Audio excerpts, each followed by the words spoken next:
कहानी स्टेशन।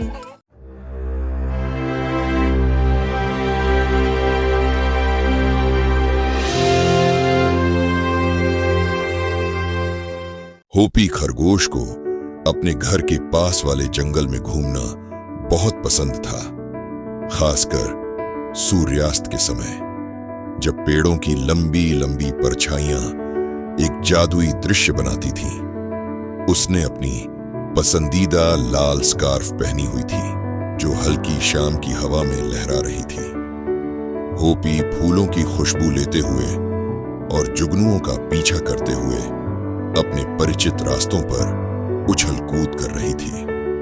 जंगल उसके लिए एक सुरक्षित और रहस्यमय स्थान था। एक शाम जब सूरज धीरे धीरे डूब रहा था और आकाश नारंगी रंग में रंगा हुआ था, होपी ने जंगल के उस हिस्से में जाने का सोचा जहां वह कम ही जाती थी।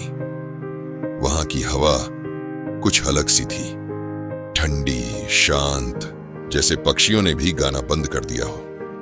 वह एक काई से ढके रास्ते पर धीरे धीरे चल रही थी जब उसने कुछ अजीब देखा। एक परछाई। यह कोई साधारण परछाई नहीं थी। यह लंबी और पतली थी, जो बेहद दूर तक फैल रही थी, और इसका कोई साफ सुथरा आकार नहीं था। शुरुआत में होपी ने सोचा कि यह किसी पेड़ की या किसी जानवर की परछाई हो सकती है, लेकिन जैसे जैसे वह आगे बढ़ती गई, वह परछाई भी उसके हर कदम के साथ चलती गई, जैसे उसकी नकल कर रही हो। थोड़ी जिज्ञासा और थोड़ा डर महसूस करते हुए होपी रुक गई, लेकिन वह परछाई नहीं रुकी। वह धीरे धीरे पास आती रही, जैसे उसे छूना चाहती हो। होपी का दिल तेजी से धड़कने लगा। उसने धीरे से पूछा, कौन है वहां? उसकी आवाज कांप रही थी। डर महसूस करते हुए होपी ने घर की ओर दौड़ने की कोशिश की, लेकिन उसकी लाल स्कार्फ एक कांटेदार झाड़ी में फंस गई। उसने खींचने की कोशिश की। उसके छोटे छोटे पंजे कांप रहे थे, जबकि परछाई उसके और करीब आ रही थी। डर के मारे होपी ने खुद को किसी तरह झाड़ी से छुड़ाया और तेजी से दौड़ पड़ी। वह पेड़ों के बीच जिगजैग दौड़ रही थी, जड़ों को लांग रही थी, और उसका दिल जोर जोर से धड़क रहा था। उसने पीछे मुड़कर देखा तो पाया कि परछाई अब भी वहीं खड़ी थी, जहां वह झाड़ी में फंसी थी, जैसे उसका इंतजार कर रही हो।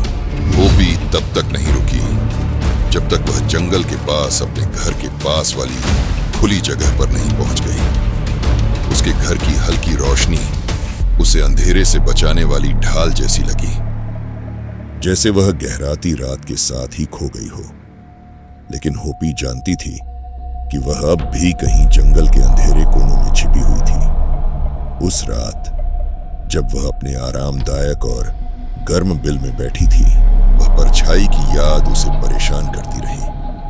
होपी उस घटना को कभी भूल नहीं पाई, और न ही उसे यह महसूस हुआ कि वह परछाई उसे भूल पाई थी। उसके बाद से वह जंगल में जाते समय ज्यादा सतर्क रहने लगी, खासकर जब सूरज डूबने वाला होता। लेकिन जंगल का आकर्षण उसे अब भी खींचता था। वह साहसी थी, लेकिन उसके मन के एक कोने में यह सवाल हमेशा रहता था, क्या वह परछाई अब भी उसका इंतजार कर रही है, चुपचाप, शांत और अनदेखी।